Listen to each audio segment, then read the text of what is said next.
लगी थी। आज उसके काम में तेजी थी। उसे मायके जाना था अपने भतीजे के जन्मदिन पर।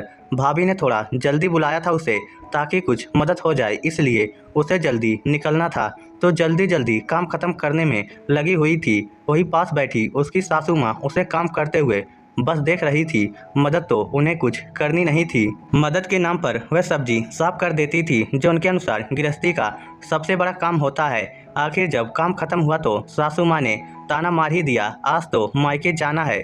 देखो अपने आप ही काम जल्दी जल्दी खत्म हो गया, वरना रोज तो इतना धीरे धीरे काम करती है जिसकी कोई हद ही नहीं। सुनकर राधिका को बुरा तो लगा, पर कौन अपना मूड खराब करे, इसलिए कुछ कहा नहीं। काम खत्म करके फटाफट तैयार हुई और मायके रवाना होने के लिए कैब बुला ली। मायके रवाना होने से पहले सासू माँ से कहा, आप लोग भी शाम को केक कटने से पहले ही राजीव जी के साथ जल्दी आ जाना और अरुण को भी ले आइएगा। इतना कहकर राधिका वहां से निकल गई, बिना सासू माँ की प्रतिक्रिया जाने। पता था ताना ही मारेंगी, इसलिए दिमाग लगाना ठीक नहीं समझा। उन्हें बस कोई ना कोई बहाना चाहिए होता था ताना मारने के लिए। कब किस बात को लेकर बैठ जाए कुछ पता नहीं, इसलिए राधिका जहां तक हो सके उनसे दूरी बनाकर रहती। पिछली बार भी हंगामा हुआ था जब उसके छोटे भाई के बच्चे का मुंडन था और सासू माँ ने यह कहकर वरुण को नहीं भेजा कि तुम्हारे माता पिता ने वरुण को न्योता नहीं दिया, जबकि मम्मी पापा ने सासू माँ से कहा था कि आप सभी को आना है। जब राजीव जी ने यह बात सासू माँ से कही तो उन्होंने कहा कि वरुण का तो नाम ही नहीं लिया। राधिका की राजीव जी से 2 साल पहले ही शादी हुई है। घर में सासू माँ, राजीव जी, राधिका और एक देवर वरुण है। कुल मिलकर 4 लोगों का परिवार है, पर फिर भी शांति नहीं है। कारण सासू माँ का स्वभाव वह कब किस बात को पकड़कर बैठ जाती हैं, कुछ पता ही नहीं चलता। खैर राधिका अपने मायके पहुंच गई और वहां जाकर अपने भतीजे की बर्थडे की सारी तैयारियां करवाने लगी। राधिका के मायके में उसकी माँ, भैया, भाभी और एक प्यारा भतीजा है, जबकि छोटे भाई भाभी अपनी जॉब के कारण पुणे रहते हैं। माँ की तबीयत खराब रहती है, इसलिए अधिकतर काम भाभी ही संभालती हैं। शाम को केक कटने के पहले राजीव जी अपनी माँ और भाई को लेकर वहाँ आ चुके थे। भाभी के पीहर वाले भी आ चुके थे, तो सबने मिलकर केक काटा। उसके बाद खाने पीने का दौर शुरू हुआ। भाभी और राधिका दौड़ दौड़ कर सारा काम संभाल रही थी। सासू माँ भाभी को बड़े गौर से काम करते हुए देख रही थी और ये बात राधिका ने भी अच्छे से नोटिस की, पर उसने कहा कुछ नहीं। उसे पता था कि अब घर जाने के बाद भाभी को लेकर कुछ न कुछ अवश्य सुनने को मिलने वाला है। काफ़ी देर हो चुकी थी, इसलिए घर पर आने के बाद तो कोई बात नहीं हुई, पर जब सुबह राजीव जी और अरुण सासू माँ के साथ नाश्ता कर रहे थे, तब सासू माँ ने अपना पान नाश्ते की टेबल पर फेंका। देखो लोग अपनी बहू पर कितना जुल्म करते हैं। खुद के घर में तो बहू की कदर नहीं होती है और ससुराल में आकर लोग सिर पर चढ़कर नाचने लगते हैं। अरे माँ, किसकी बात कर रही हो तुम, और कौन किस पर जुल्म कर रहा है?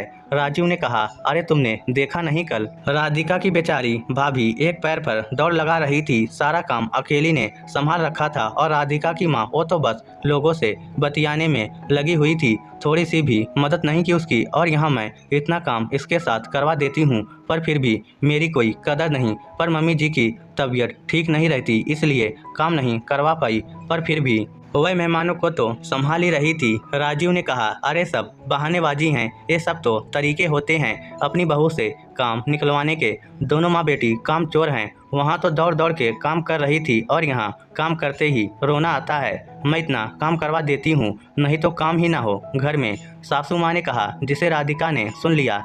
अच्छा मम्मी जी, बताइए क्या काम करवा देती हैं आप, जरा मैं भी तो जानूं। अब की बार राधिका ने कहा, क्यों, अधिकतर सब्जियां मैं ही साफ करती हूँ, सासू माँ ने कहा। और इसके अलावा और कुछ? राधिका ने पूछा। और क्या, सारा काम मुझसे करवाएगी? देखो कहती ना थी कि मैं कि ये काम चोर है। सासू माँ अपनी बात सही साबित करती हुई बोली, एक काम कीजिए मम्मी जी, अगर सब्जियाँ साफ करना अधिकतर काम होता है तो आज से सब्जियाँ मैं साफ कर दूंगी, बाकी के काम आप संभाल लीजिएगा। राधिका ने कहा, सब्जियाँ भी मैं ही काट दूंगी और हम सब लोग कटी हुई सब्जियाँ ही खा लेंगे। खाना बनाने की भी जरूरत नहीं पड़ेगी और उन कटी हुई सब्जियों को देखकर ही हम अपने आप को, अपने घर को साफ सुथरा महसूस कर लेंगे। ये सुनकर तो सासू माँ सख्ते में आ गई।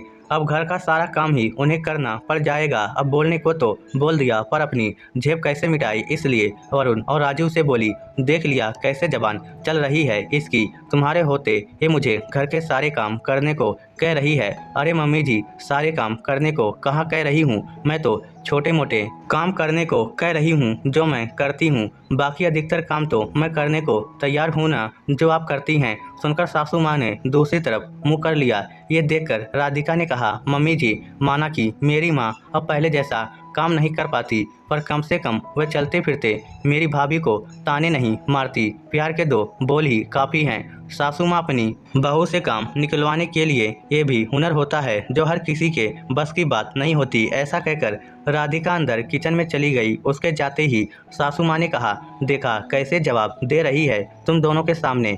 हे भगवान, क्या किस्मत पाई है मैंने। दोनों बेटे बैठे हैं यहाँ, लेकिन अपनी माँ के लिए कोई कुछ नहीं बोला। देखा कैसे जवाब दे रही है तुम दोनों के सामने। हे भगवान, क्या किस्मत पाई है मैंने। दोनों बेटे बैठे हैं यहाँ, लेकिन अपनी माँ के लिए कोई कुछ नहीं बोला। क्या बोलेंगे माँ, यहाँ तो आप गलत हो। ताने मारने की जगह अगर दो बोल प्यार के बोल लो तो वही सबसे बड़ी मदद होती है।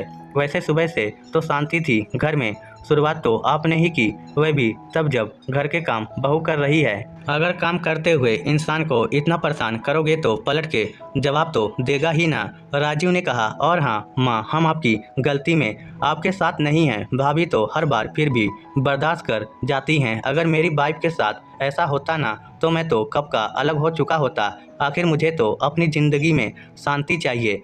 अपने दोनों बेटे के मुंह से ये सब सुनकर सासू माँ ने चुप रहना ही ठीक समझा। आखिर बेटे भी उनके पक्ष में नहीं बोल रहे थे। आखिर छोटा बेटा तो